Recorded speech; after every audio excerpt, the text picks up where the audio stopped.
નમસ્કાર મિત્રો, સ્વાગત છે આજના નવા વિડીયોમાં. આજે આપણે વાત કરવાના છે એનએસપી સ્કોલરશિપ વિશે 2026-27 વિશે. વાત કરીએ આ સ્કોલરશિપમાં કોણ અરજી કરી શકે છે, કયા કોર્સ અથવા ધોરણના વિદ્યાર્થીઓ અરજી કરી શકે છે, કઈ કેટેગરીના વિદ્યાર્થીઓ અરજી કરી શકે છે, સ્કોલરશિપ અમાઉન્ટ શું રહેવાની છે, ડોક્યુમેન્ટ ક્યાં જરૂરી છે, અરજીની શરૂ અને છેલ્લી તારીખ કઈ છે, સ્ટેપ બાય સ્ટેપ પ્રક્રિયા શું રહેવાની છે અને રિન્યુઅલ પ્રક્રિયા શું રહેવાની છે. આજે આ બધું આપણે આજના વિડીયોમાં ચર્ચા કરીશું. વાત કરીએ તો આ સ્કોલરશિપ છે શું. નેશનલ સ્કોલરશિપ પોર્ટલ એ ભારત સરકારનું એક કેન્દ્રીય ઓનલાઈન પ્લેટફોર્મ છે, જ્યાં કેન્દ્ર સરકાર, રાજ્ય સરકાર અને વિવિધ મંત્રાલયોની શિષ્યવૃત્તિ યોજનાઓ એક જ જગ્યાએ ઉપલબ્ધ છે. તેનો મુખ્ય હેતુ વિદ્યાર્થીઓને આર્થિક રીતે સહાય પૂરી પાડવામાં આવે છે.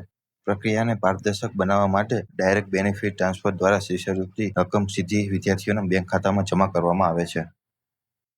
વાત કરીએ આ સ્કોલરશિપમાં કોણ એલિજિબલ છે. અરજદાર હોય તે ભારતનો નાગરિક હોવો જોઈએ, માન્યતા પ્રાપ્ત શાળા અથવા કોલેજ અને યુનિવર્સિટીમાં અભ્યાસ કરતો હોવો જોઈએ. યોજનાના મુખ્ય યોજના પહેલા વિદ્યાર્થીને તેની અગાઉની પરીક્ષામાં 50 થી લઈ 80 માર્ક્સ હોવા જોઈએ. એક વિદ્યાર્થી એક શૈક્ષણિક વર્ષમાં માત્ર એક જ એનએસપી સ્કોલરશિપનો લાભ લઈ શકે છે.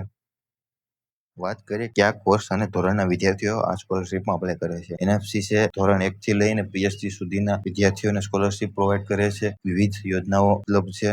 વાત કરીએ આપણે ધોરણ 1 થી લઈને 10 સુધી, ધોરણ 11 થી લઈને 12 સુધી, આઈટીઆઈ કે diploma, undergraduate, postgraduate, BTech, medical અથવા પ્રોફેશનલ કોર્સ અથવા પીએચડીના સ્ટુડન્ટ પણ આ સ્કોલરશિપમાં અપ્લાય કરી શકે છે.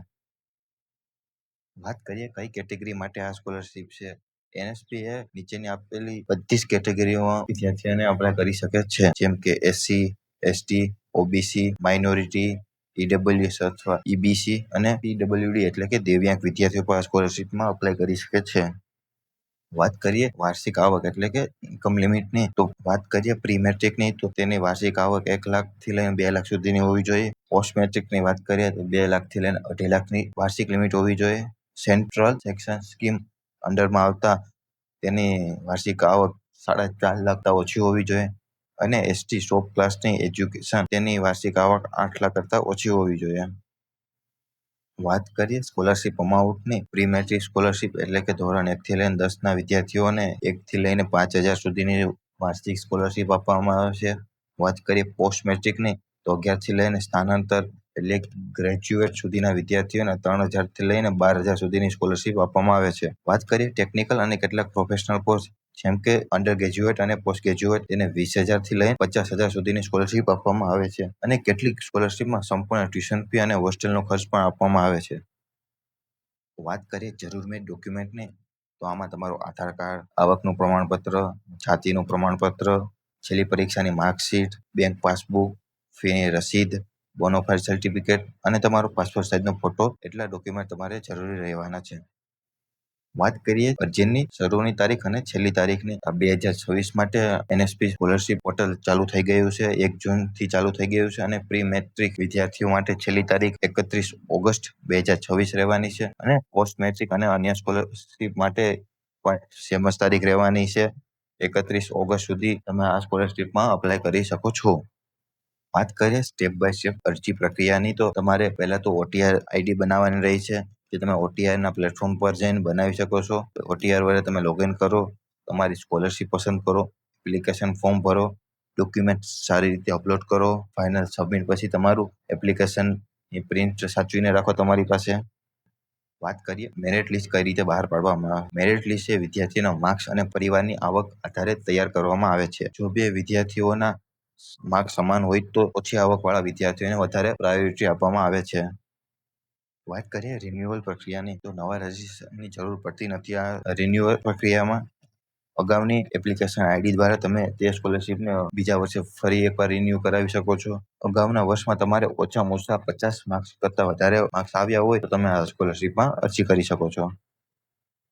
વાત કરીએ રિજેક્ટ થવાના સામાન્ય કારણો કયા કયા હોવાના છે, તો તમારે આધાર કાર્ડ સાથે બેંક એકાઉન્ટ લિંક હોવું જોઈએ, ખોટા અને અસ્પષ્ટ ડોક્યુમેન્ટ અપલોડ કરો, 1 થી વધુ સ્કોલરશિપ માટે અરજી કરો અથવા આધાર કાર્ડ અને માર્કશીટમાં અલગ અલગ નામ હોય. આવા કારણોથી તમારી સ્કોલરશિપ રિજેક્ટ થવાના ચાન્સીસ વધી શકે છે.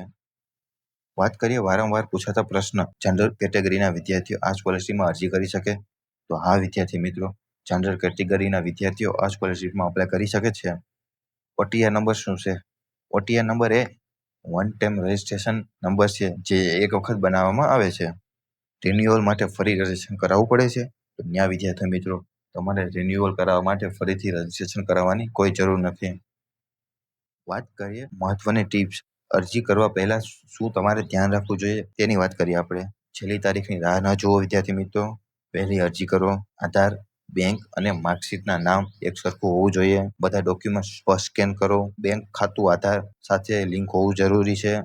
ફાઇનલ સબમિટ કરતા પહેલા તમારી વિગતો ચકાસો. સમયાંતરે એપ્લિકેશન સ્ટેટસ તપાસતા રહો. જો તમારી સ્કોલરશીપમાં કોઈ પ્રોબ્લેમ આવે તો તેને સમયસર સુધારો. એપ્લિકેશનની પ્રિન્ટ અને PDF તમારે સાચવીને રાખવાની રહેશે. વિદ્યાર્થી મિત્રો આજના માટે એટલું જ. ફરી મળીશું એક નવી સ્કોલરશીપ સાથે. ધન્યવાદ.